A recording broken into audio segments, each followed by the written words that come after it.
Енді осы жерде тағы да креативті индустрияға өтсем деймін да. Өйткені креативті жаңағы мәдениеттің біздің жаңағы ұлттық болмысымызды тануда рөлі кәдімгідей салмақты. Бірақ біз оны қаншалықты мысалы майдалатып жіберген жоқпыз ба деп ойлаймын да. Мысалы тіпті кешегі анау концерт болды ғой, концертке қатысты үлкен мысалы дау шықты. Өйткені көп мысалы әңгімелердің басында, мәселен тура сол Ирина Кайратовнаның өзін айтады, иә, жаңағы қазіргі таңда біздің жаңағы жарамыз, жүрегіміздегі мысалы біздің мұңымызды, болмаса проблемаларымызды триггер жасайтын нәрселердің барлығын, яғни солар айтып жүр деп, оларды бір кәдімгі үлкен бір неге пьедесталға көтеріп жіберген сияқты болды. Әсіресе олардың тәуелсіздік күніне шыққан 30-дан асып барамын деген фильмнен кейін. 30-дан асып барамын деген. Иә. 5К деген мысалы. Енді біраз одан да бөлек мысалы басқа клиптарын мен көргем, өйткені ол жерде кішкене мәдениет басқа да мәселе. Бұл да бір тасталған сүйек бе екен, Маған солай көрінеді қазір. Маған солай көрінеді. Маған да сол халыққа, аудиторияға тастап отырған сүйек сияқты. Оларға да рахмет айту керек, өйткені ол популяризация басталды. Әрине. Иә, 5К-ны көрді. Кісілер деген отырып кәдімгідей мына разбор болады ғой кәдімгідей ютубта. У них там лежит вот эти люди, мынау деген мынау, біреу деген енді Ақтабан Шұбырынды туралы оқиды, Нұрқаділовтың кім болғанын оқиды, Бөкейхановтың кім болғанын оқиды, қызығып. Мен білмеймін қаншалықты ол тарайды, бірақ әйтеуір қызығушылық туындатқан сондай бір ықпал болды. Иә, әрине оқыса. Ал былай тасталған сүйек ретінде мүмкін кері әсері бар ма екен, иә. Бірақ концерттегі жағдайда мен көп көрмеппін, бірақ өте бірнеше секундын көрдім, ол енді өте. Мен де толығын қарап шыққан жоқпын, тек қана мысалы блогерлар, болмаса таныстарым сол концертке барғандар салып отырды Инстаграмда. Иә, көп жазды, Facebook деген кәдімгідей қызды сол үшін. Олардың рөлі қазір енді оларды да мүмкін бағана сіз айтқан зиялы орталар деген сондай бір қоғам олардан да көріп тұр. Бірақ аудиторияның алдында өзіңе сондай жауапкершілік, орысша айтқанда институт репутации деген болу керек, иә. Олар да бір ұрпақты тәрбиелеп келе жатыр екен. Біз соны енді байқап отырмыз. Олардың мақсаты болды ма, болған жоқ па білмейміз. Иә, біз білмейміз, олар сондай құлшыныс. Есімде жоқ кімде осы әлеуметтік желіде блогерлардың біреуі мысал айтады да, біз енді олар негізі біз осындай әсер етеміз, бір мәдениет болмаса ой қалыптастырамыз деген мақсатпен шықпаған сияқты деген сияқты. Бірақ мен ойлаймын, олардың режиссері Қуаныш, мүмкін қателеспесем, ол кісіде сондай құлшыныс бар еді ау, қалыптастырамын деген. Мысалы, иә, дутикқа шыққан кезде ол сөйтіп айтты, иә, тезистары кәдімгі әншілердің өзін, мысалы, топтың мүшелері, кәдімгі сахнада жүрген балалар. Мүмкін оларда болмаған, мүмкін оларда да болған шығар. Одан кейін мына жерде тағы да бір нәрсе бар да, жаңағы шиза деп айтып жатыр ғой. Енді жаңағы сұмдық бір жаңағы әрекеттер жасаған. Соның бір араңдатуына кіріп кеткен жоқ па деген сияқты болады да, ой. Ол кісі сол балалардың репутациясына бір дақ келтіріп жіберді деген сияқты. Өйткені бір сахнада шыққаннан кейін. Иә, мен ойлаймын келтірді.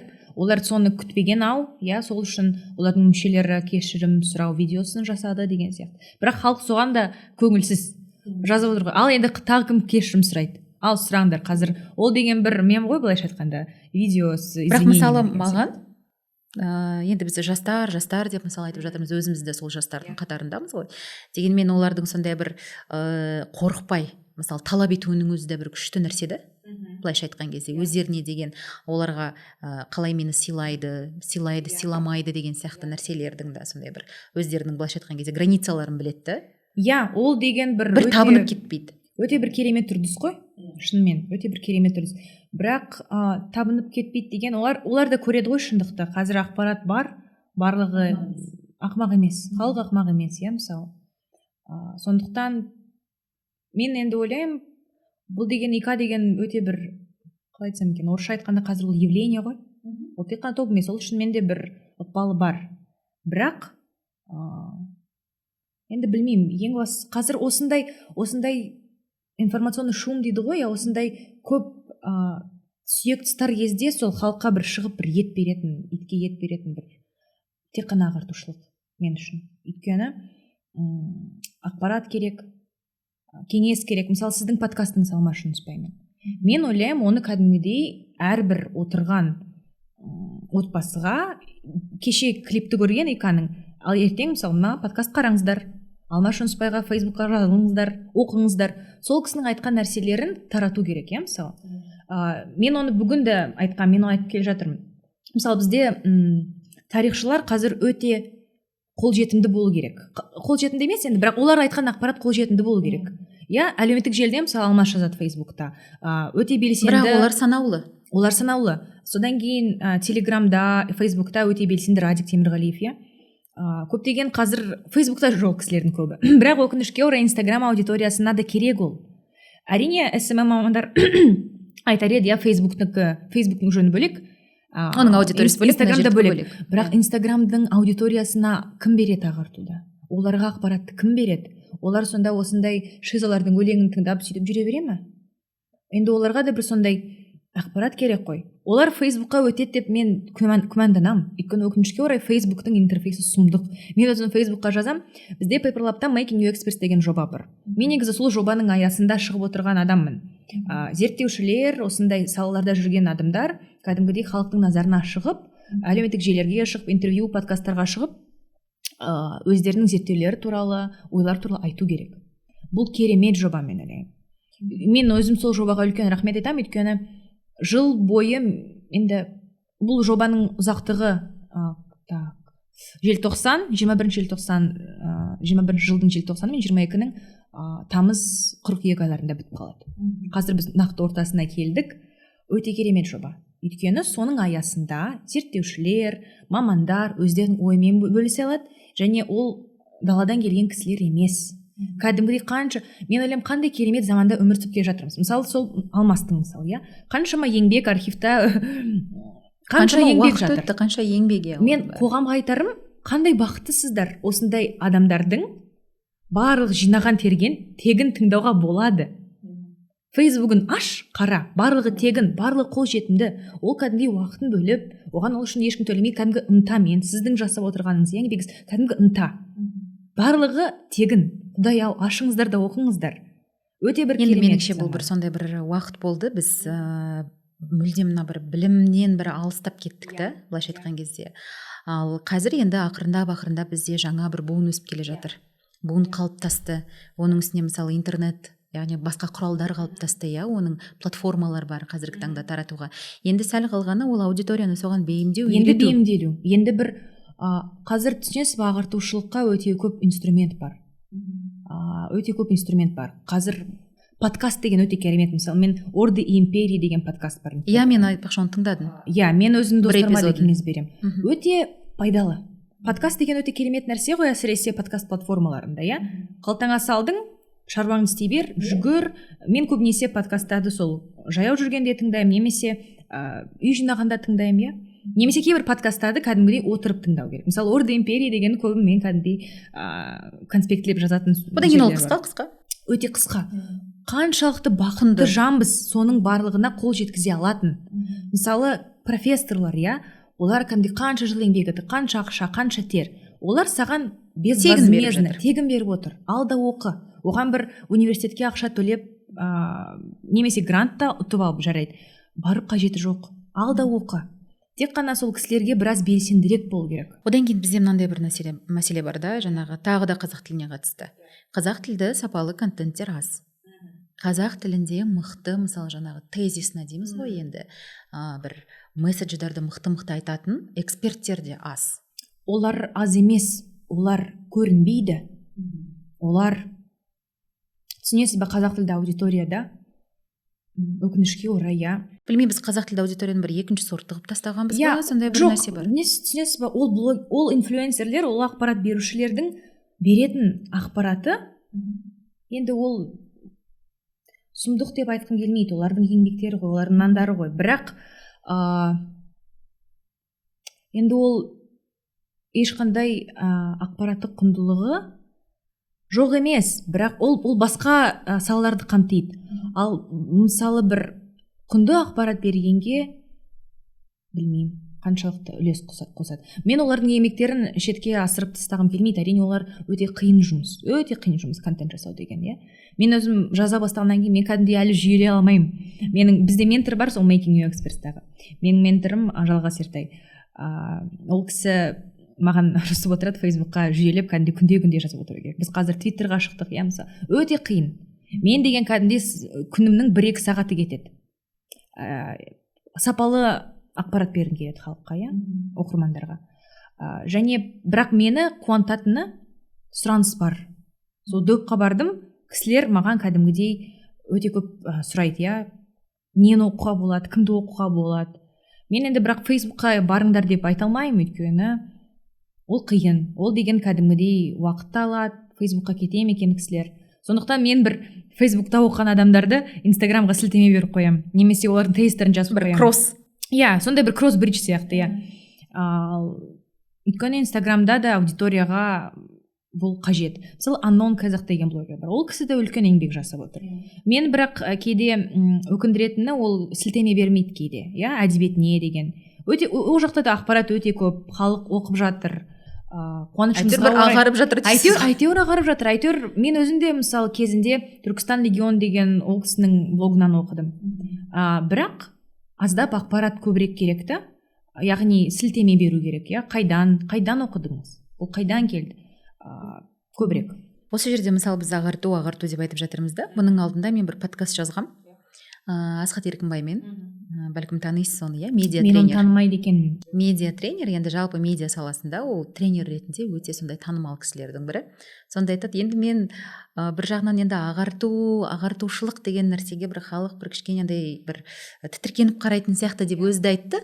Бірақ мен өзімді медиа ағартушы деп есептеймін деді. Сол кезде маған кәдімгідей ұнап қалды жаңағы айтқан. Мен оны білесіз бе, қай жерден естідім?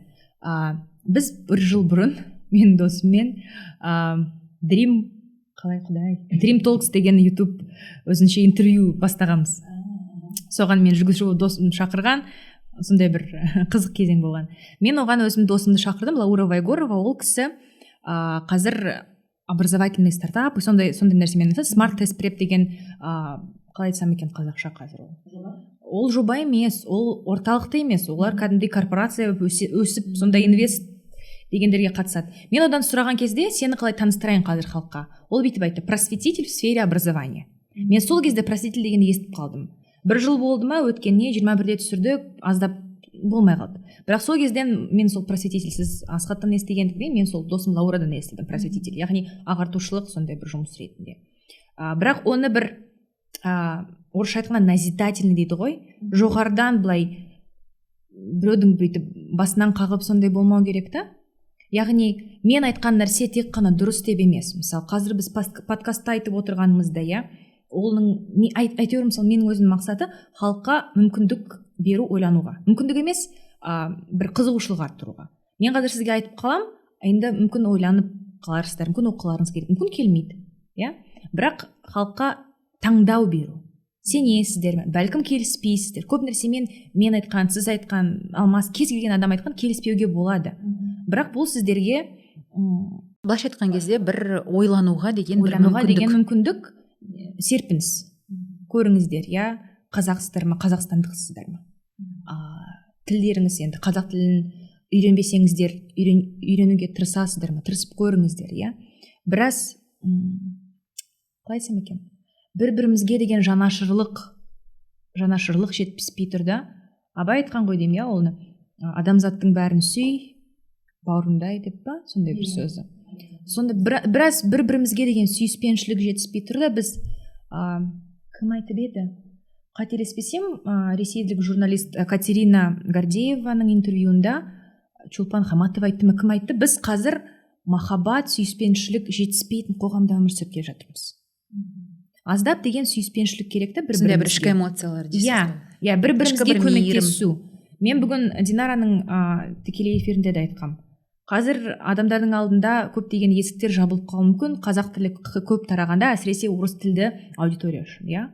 Жабылса да, сол есіктерді ашуға көмектесетін бір-бірімізге көмек жәрдем беру керекпіз.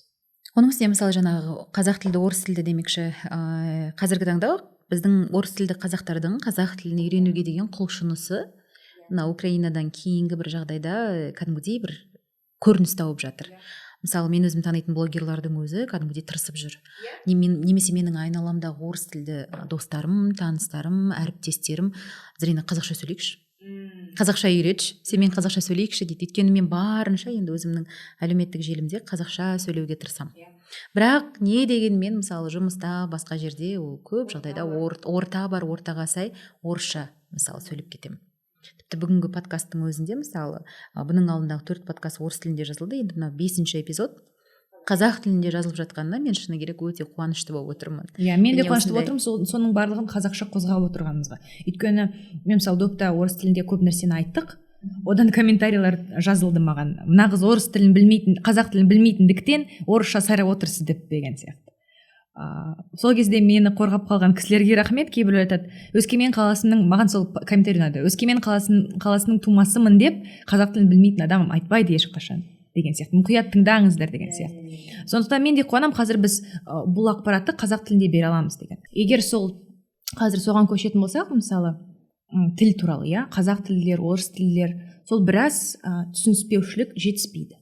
Сондықтан мен қазір мысалы қазақ тілді өзін қазақ тілі деп санайтын азаматшаларға айтарым, біраз кешірімділікпен, біраз түсіністікпен, көмек тұрғысынан қарау керек. Сондай бір жанашырлықпен.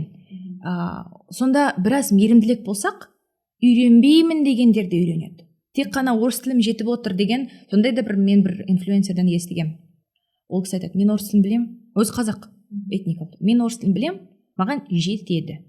Қазақ тілі маған керек жоқ деген сияқты. Қазақ тілі керек жоқ маған.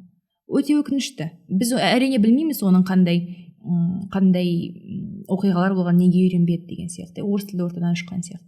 Бірақ қазір орыс тілді қазақ тілді орта деп араластыру қажет. Сол ақпарат арқылы және мен ойлаймын мейірімділік арқылы бір-бірімізге деген. Білмейсің, өкінішті ойбай деп ешқандай қудаламай, болмаса кекетіп мұқатпай, күлмей. Мен сол туралы пост жазғам, language identity, яғни тілдік бірегейлік туралы. Осы жерде қазақ мысалы жаңағы болмыспен, ұлттық бірегейлікпен тілдің мәселесі, бұл мен ойлаймын қазіргі таңда мемлекеттік тілдің кең құлаш жаймауы әлі де орыс тіліндей, ол бізге орыс тілдің бір көлеңкесінде тұрған сияқты. Ол бізге азаматтық модельдегі ұлттық бірегейлікті құруға рұқсат бермейді. Бұл жерде азаматтық деп отырған, мен бұрын оны қазақстандық деп айтатын. Қазір мен өзім қазақ дегенге, қазақ дегенге көше бастадым. Бірақ жалпы бір ортақтасу құралы болар еді қазақ тілі.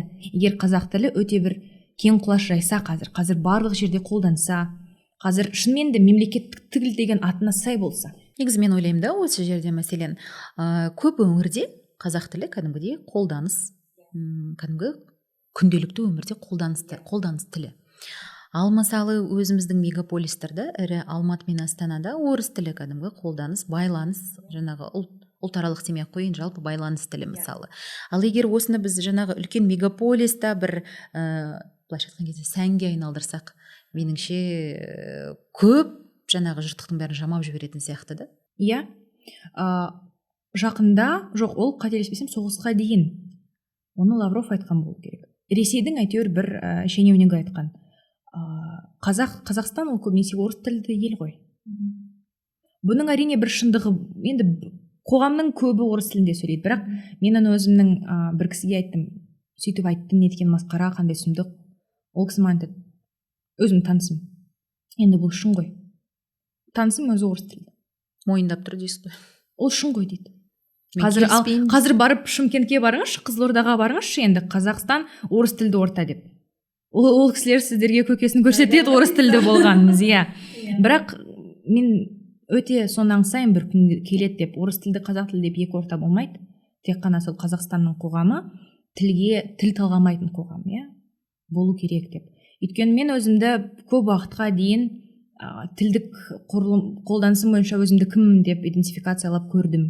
Ал жақында өзімді енді 3 тілді, Құдайға шүкір, білім алған біліме, тәрбиеме рахмет, 3 тілді қазақпын деп мысалы өзіме сондай сипаттама бердім. Жоқ, кезінде мысалы қазақтың мықты зиялылары бір емес бірнеше тіл білген ғой. Бірақ дегенмен оның бітім болмысы қазақ болған. Яғни өзін ешқалай жаңағы тілге қатысты, оның тіпті мүмкін санасында да ондай сұрақ тумаған да шығар, мен қазақпын, қазақ емеспін, оны бір тілге байланыстырып. Өйткені орысша да мықты жазған, қазақша да мықты жазған. Араб тілдері болған, тағы көп тілі болған. Мысалы, кейбіреулер ағылшын тілі, неміс тілі бар, содан кейін. иә келісем. бірақ онда ішкі бір сондай бір конфликт болмаған сияқты да мысалы. Мүмкін бұл жерде өкінішке орай біз біле алмаймыз ешқалай. Енді біле алмаймыз. Өйткені менен мысалы сұрайды, Зарина, сен қазақ тілдісің бе, орыс тілдісің бе дейді. Мен айтамын, мен қазақша да орысша да сөйлеймін. Бірақ неге сосын өзін менен солай сипаттау сұрайды, керек? ал қай тілде ойлайсың дейді. Маған да қатты жүйесі келеді. Иә, сосын мен айтамын, мен қазақша сөйлегенде мен қазақша ойлаймын. Орысша сөйлегенде орысша ойлаймын. Ағылшынша сөйлегенде ағылшынша ойлайсыз. Иә. Бірақ мен оған енді бір қандай да бір сипаттама бере алмаймын, неге олай екенін. Ол бір табиғи бір сондай бір құбылыс сияқты да, өзінен өз солай шығады.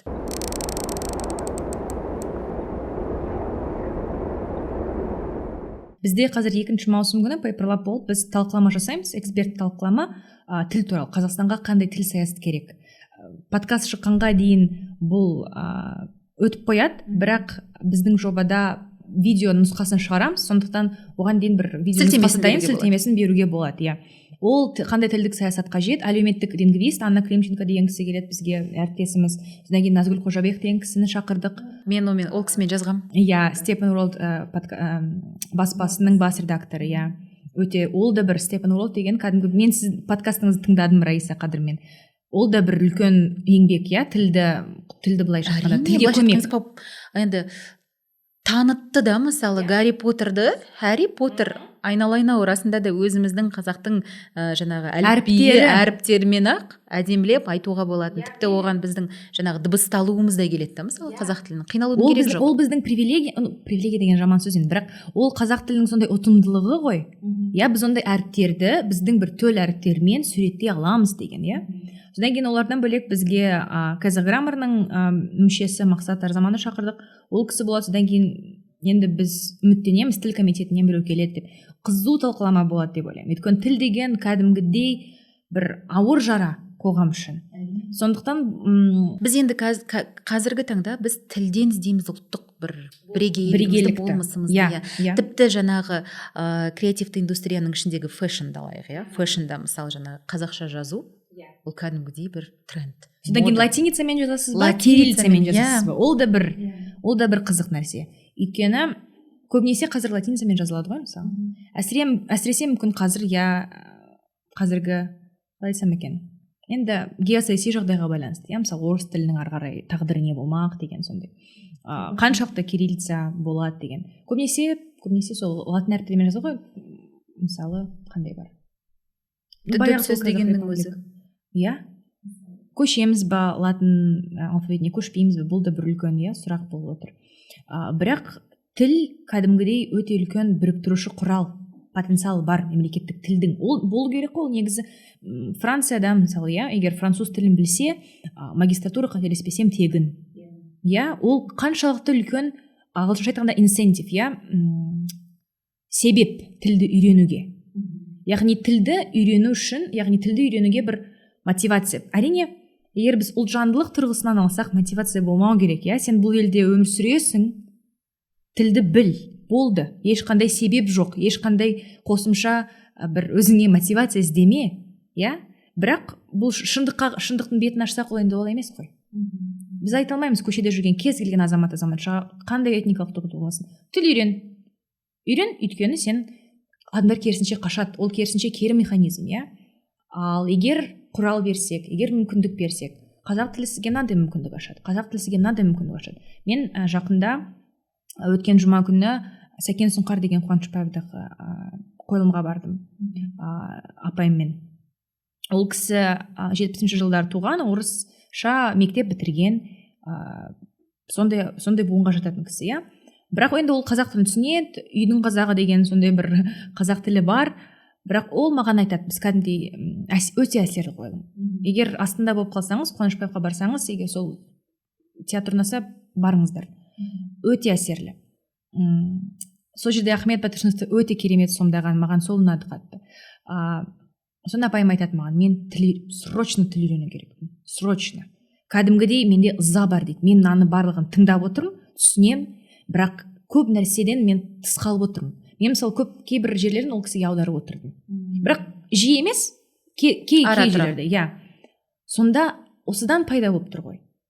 Өйткені тілді біліп, біз өзімізді өте бір үлкен сезіну органымыздан қалай айтсам екен, ол сезіну органы ғой тіл арқылы. негізі осыған қатысты мен пост оқығанмын Зира Наурызбаевадан. Мен ол постты сақтап оқып уақытым болмай тұр, оқу керек. Иә, ол кісі де мысалы ол кісінің қазір кітаптары қандай керемет. Иә, ол кісі әлеуметтік желіде болған белсенді болғаны бізге қандай ол үлкен сыйлық қой кәдімгідей. Ол кәдімгідей жұмыс үлкен. Ол жұмыс ол кәдімгідей бір үлкен мемлекеттік жаңағы комитеттің атқаратын жұмысын атқарып отыр. Иә. Сондан ол кісіні оқитын халық қандай бақытты.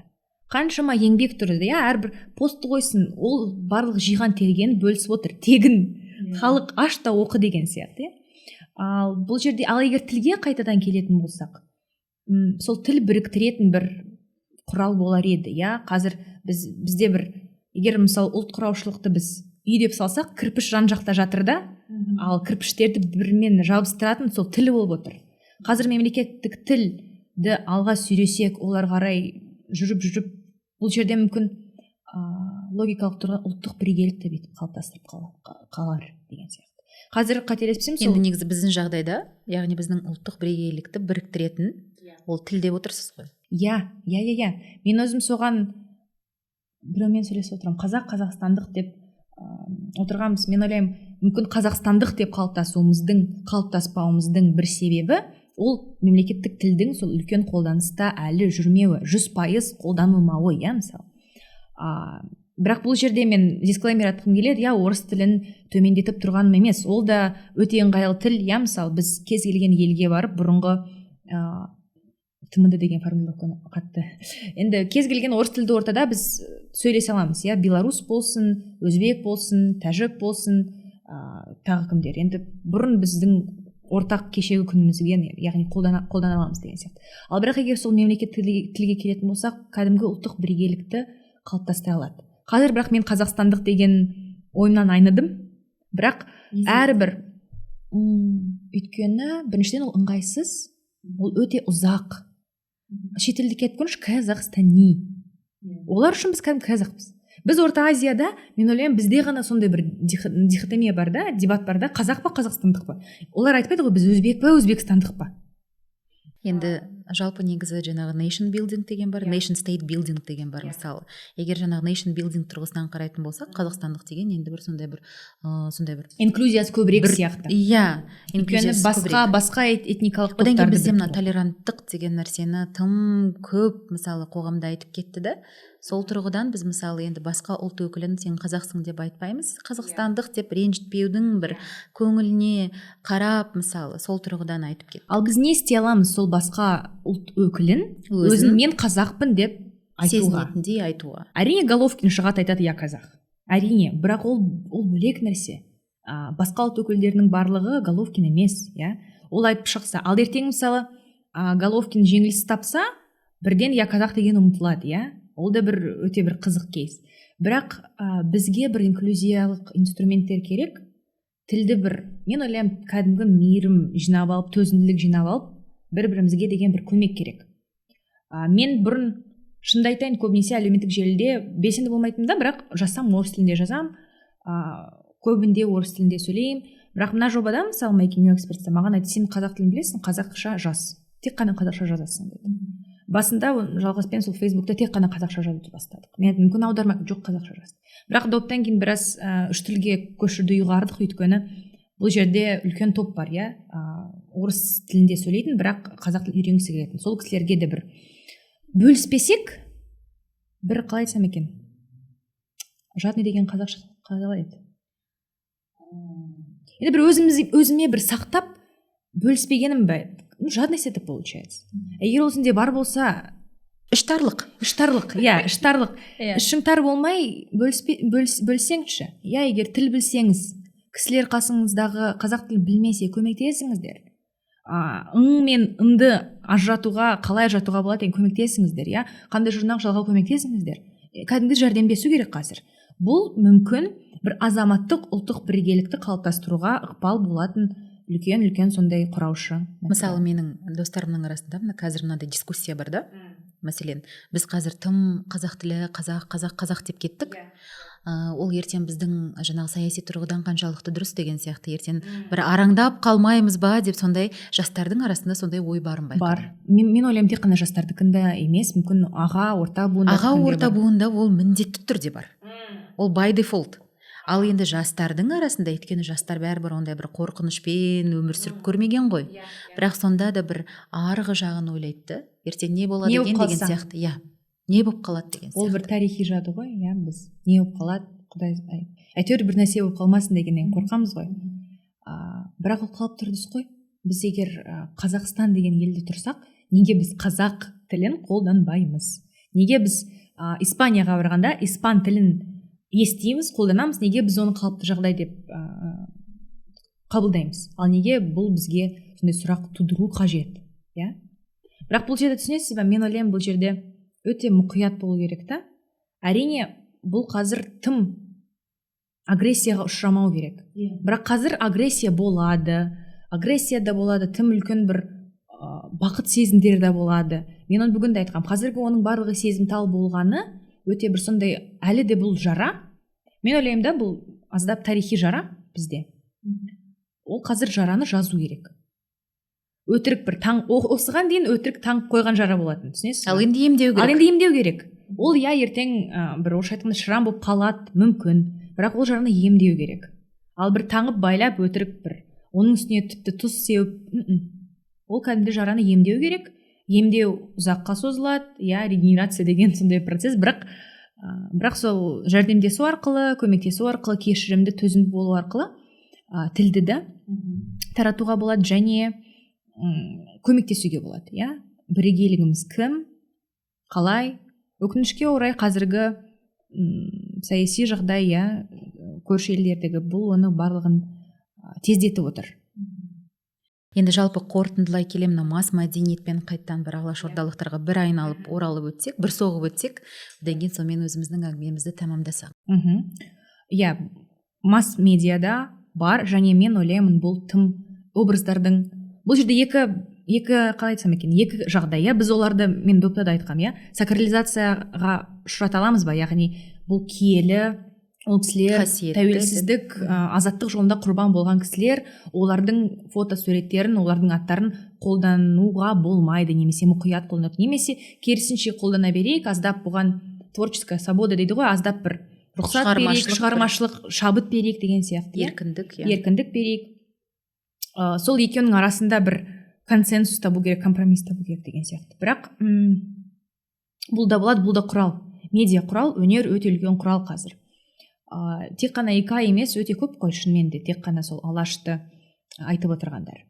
Бірақ менің негізі қазіргі тезисім ол алаштану ғалымдары, алыптары, ол кісілер өте көп, олар көбінде аға буынды кісілер, қазақ тілді, әйтеуір сол қазақ алаштанушылар бар, алаштанушылар өте көп. Бірақ көбінесе сол ең былайша айтқанда танымалы Халқауыл Сұлтанхан Аққұл, ол кісі. Көп ондай алаштанушылар бар, бірақ қазір мүмкін олардың бір еңбектерін, мүмкін оларды халықпен біраз жақындастыру керек. Тұрсын Жұртбайдың мысалы еңбектері өте көп. Мәмбет Қойгелді.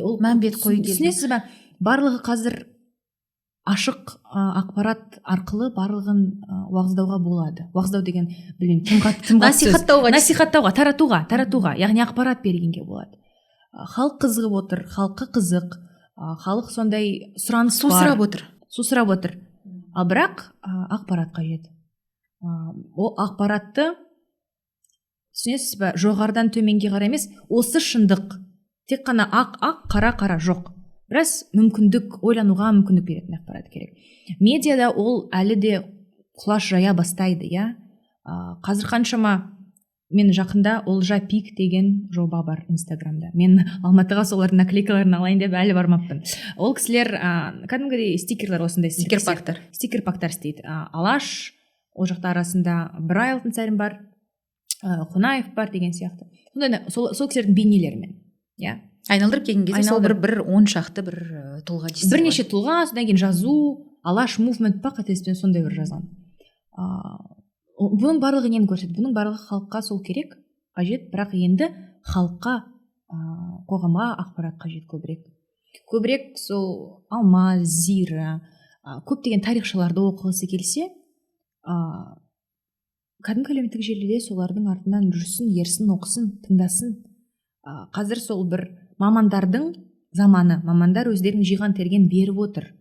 Халық тек қана соған енді.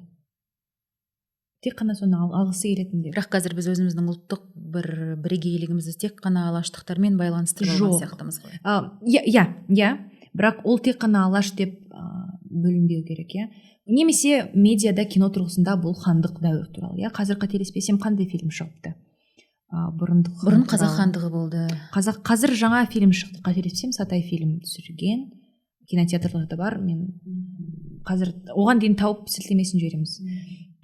Көбінесе мысалы кинематографта ол хандық дәуір, иә. Өткен жол айтпақшы, Алмас айтады да жаңағы подкастыде. Біз енді еңбекті жазамыз, бірақ біздің еңбектерден алып одан бір өнер туындысын жасау, ол енді жазушының болмаса жаңағы режиссердің жұмысы дейді. Иә, және ол туындыда тарихи бір төл, сондай бір төл нәрсені сақтап қалу. Қазір мәселен жақында Қаш деген фильм шығады, Сұлтан Сейітовтікі, күзде. Барлығы оған қатты қуанып тұр. Бірақ мысалы мен Ерден Зекібайдың постын оқыдым Инстаграмда. Бұған енді да холодная голова дейді ғой, енді суық қанды баспен қарау керек деген сияқты, сондай тезисті, иә. Бірақ бұл да масс тұрғысына шығып тұр, иә, қазір. Өкінішке орай хандық дәуір туралы жетіп жатыр жұмыстар. Әдеби туындылар да өте көп. Әдеби туындар көп. Және бұл бір жағынан ешкім тексере алмайды ғой. Оның қаншалықты рас екен. Факт-чек жасай алмайды. Ол бір жағынан мүмкін оңайырақ шығар, шабыт көбірек шығармашылық еркіндік береді. Енді әдеби туынды болғаннан кейін ол жерде бір сюжетная линия болу керек та бір. Ол енді бір шарықтау шегіне жетіп, одан бір жаңағы романның желісімен түсіреді обычно. Бірақ қазір ол көбейсе жақсы болады, және 20 ғасыр туралы көбейсе жақсы болады. Сол бағанағы Қаш фильмі ол да бір 20 ғасырдың өте ауыр кезеңін суреттейін деп тұр. Енді барып көреміз. Бірақ сол 20 ғасырдың тарихында шынымен Алмас айтпақшы тұлғаландыру керек болып тұр да бізге. Яғни тұлғалар жоқты.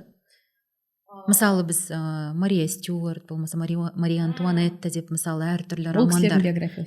Әйтеуір шынымен мысалы тарихта осы Мария Стюарт болды, болмаса Мария Антуанетта болды дейді. Бірақ жаңағы роман желісімен ішіне бір қиял, тағы да бір сюжетті қосып, сюжетный линиямен жасап шығады мысалы. Бірақ дегенмен әйтеуір оның тарихи бір несін жаңағы образын ашады, бейнесін.